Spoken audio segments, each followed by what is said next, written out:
Today, we are going there. Don't leave your marriage because of infidelity.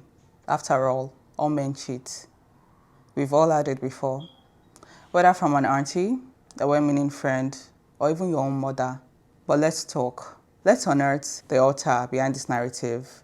At the agenda, it quietly upholds. This statement, all men cheat, is not just advice. It is a belief system.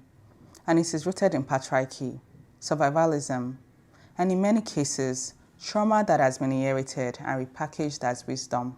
In many African societies and beyond, male infidelity is not seen as betrayal. It is seen as biology.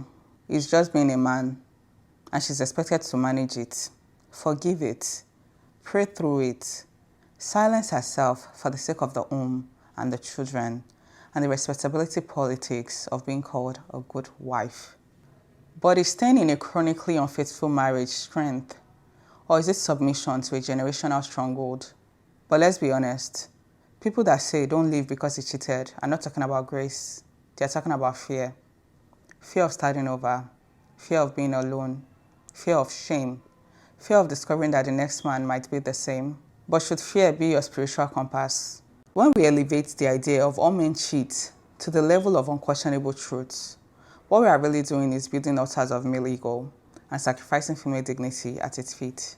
When we turn a woman's pain into a rite of passage, we tell her that survival in marriage must come with a loss of self. We spiritualize dysfunction and call it grace. Let's be clear, this episode isn't anti-forgiveness. Some people do forgive, some marriage heal after infidelity.